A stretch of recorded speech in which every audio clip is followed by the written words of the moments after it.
What's going on, guys? It's Jimmy here. Welcome to our daily show. We discuss everything you need to know about what's happening here in our country on a daily basis.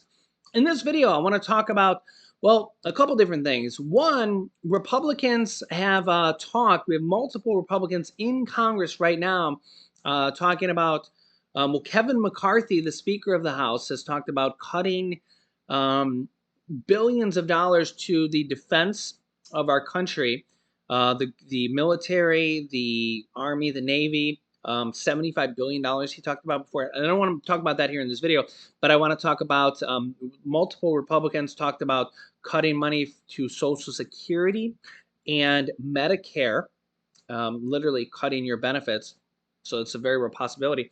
But former President Donald Trump just made a statement to the Republicans. I want to talk to you about that because he's the front runner for the Republican Party.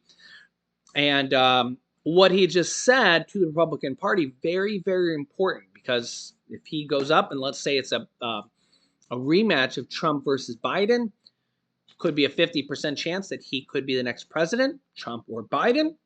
So I'll give you the details on that. Also, you can see here, government shutdown 2023. Will your Social Security payments stop now that the debt ceiling has been reached? So this has happened, and I will give you the details on what this means with the debt ceiling, because a lot of people are asking about this. So if you're new to our YouTube channel or you haven't yet, make sure to click the subscribe button down below and then the bell icon so you don't miss out on any new videos here that come out here every day on our YouTube channel. Also, thanks so much for liking and sharing these videos. Let's jump right in. Okay, so former President Donald Trump here said yesterday, under no circumstances should Republicans cut Social Security or Medicare. Here is what he has to say. Take a listen to this. Former President Trump on Friday urged Republicans in Congress not to cut, quote, a single penny from Medicare or Social Security. A notable warning as some GOP lawmakers prepare to use the debt ceiling debate as leverage to try to secure spending cuts. He says, quote, under no circumstances should Republicans vote to cut a single penny from Medicare or Social Security to help pay for Joe Biden's reckless spending spree, which is more reckless than anybody's ever done or had in the history of our country, Trump said in a recorded video statement posted to Truth Social.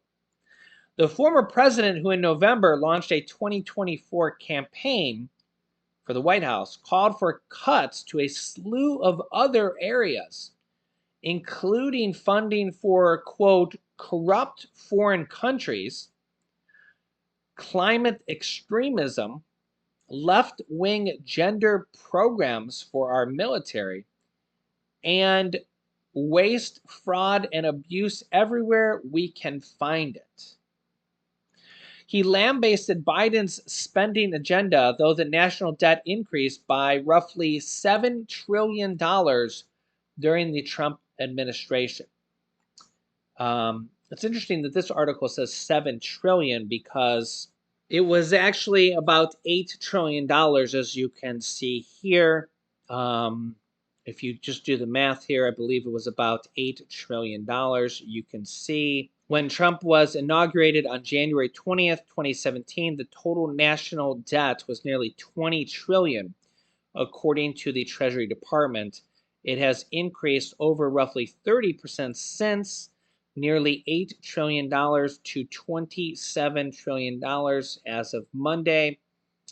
So, yeah, maybe $7 to $8 trillion. So this article was as of December 31st, 2020, before Trump's term was over. Former President Trump's message about protecting Social Security and Medicare is consistent with his previous comments on the issue as a candidate in 2016. But Friday's video dropped as Republicans in Congress are readying for a fight over the raising the debt limit.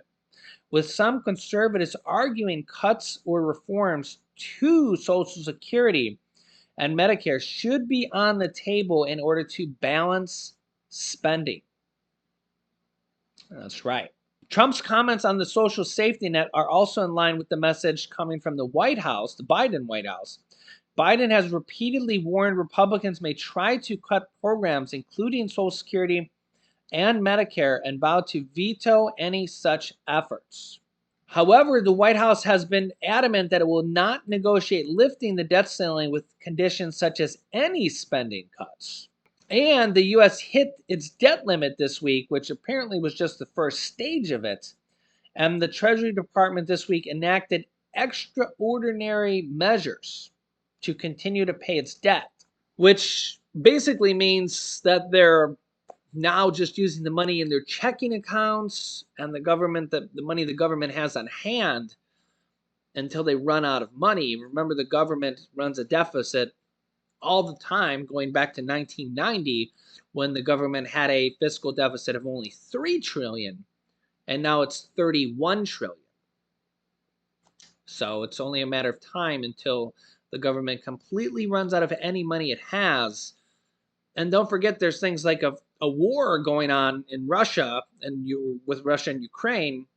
So heaven forbid we actually need to not be on our last dollar or two. We wouldn't have any money. We're just literally like down to our last couple dollars here. You guys can let me know your thoughts on this. I did think it was a very good statement from former President Donald Trump to send a message to Republicans here on this, that we shouldn't be cutting any money from Social Security or Medicare. I think it's actually a very good thing here. Personally, and I think a lot of people realize this, that the government spending doesn't correlate with inflation like you think it would. Remember here, inflation or the government debt has gone up since 1990 from 3 trillion to 31 trillion. And we really haven't had inflation issues except until these last couple of years. Like, inflation's always kind of there. It always goes up on average about 2-3%. But it's only been up here pretty bad in the last couple of years. And this is because inflation is everywhere. If you look at inflation in Europe, it's averaging 11% right now. Inflation in Canada is worse than here in the U.S. Remember, gas in all these other countries is way worse. In fact, gas in Europe is averaging like $7 or $8 a gallon. If you've been watching my channel, you know this, and that's in U.S. dollars and U.S. gallons if you equate it over here. So things are just expensive everywhere because of the pandemic, because of the war, because of gasoline shortages and food supply problems, bird flu, just all these things kind of combined. You go anywhere and eggs are expensive everywhere, gasoline's expensive everywhere, and the pandemic supply problems have hit everywhere. Okay, everybody's kind of struggling with inflation right now. Ours has come down; it's at 6.5%, but it's still over the normal 2 to 3%. Okay, and it's going to take a while for it to come back down. So these are kind of the issues here at hand, and you guys can let me know your thoughts on this, but it's going to be a while. It's going to be a while here. I think it's very good that President Trump sent this message here, and I totally agree with him on this point of view. We don't need to cut Medicare or Social Security because we paid into it. We paid into it. You got to think they took money out of your paycheck, every single paycheck that you had ever, for Social Security. And if you're on Medicare right now, you're paying into Medicare every single month for those benefits. So if they want to cut them, what did you pay into them before? And you got to remember here that the vast majority of seniors are already living paycheck to paycheck per se. They're already struggling with food and with water, food or shelter, everything, right? How can they cut your benefits? The problem here is that if they want to reduce government spending, the military makes up over half of the government budget. That's $865 billion or something like that. And then when they talk about government budget, the $1.7 trillion that everybody's all up in arms about, is that the next two biggest programs are Social Security and Medicare. So when you look at the military budget, Social Security, Medicare, you add up all those three, it's over 2/3 of spending, or almost 75% of spending. This is the problem here. So it's like when you talk about like, oh, let's cut, what did he say? Gender programs for the military. That's a tiny, tiny amount. Yeah, you could cut that, but it won't make a drop, a dent in anything. You know, like, oh, you could cut Nancy Pelosi's park that they funded for San Francisco or whatever, but I mean, they build parks everywhere, right? Like, they build children's parks and stuff like that. Yeah, you could cut that, but guess what? It wouldn't make a drop for, you wouldn't even notice it in the scheme of the budget, right?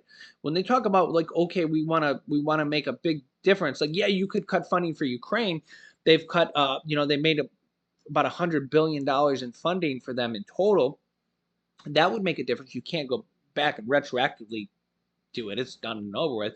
You could stop that going forward, right?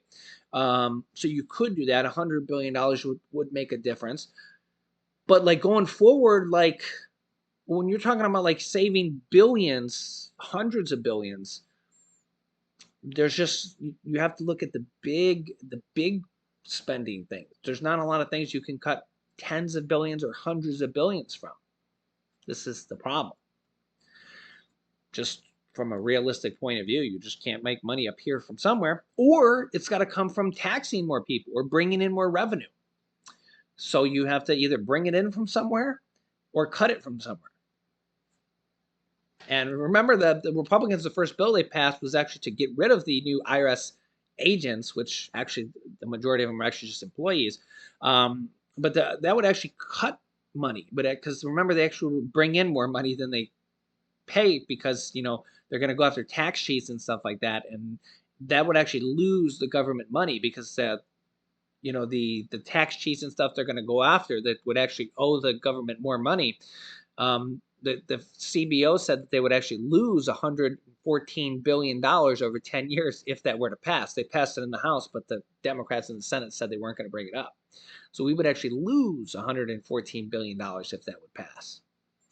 Yeah, so let me know your thoughts here in the comments, and I'll keep you up to date here with everything going on here in our country on a daily basis. So if you haven't yet, make sure to subscribe down below, and I'll keep you up to date here, as this is big, big issues here.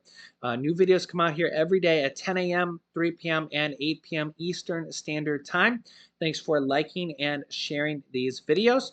Here's some videos you can watch next. You can click here to watch my newest video next, or you can click here to see some other changes they want to make to Social Security as well. So click on one of those videos next. Thanks for watching, guys, and I'll see you in the next video.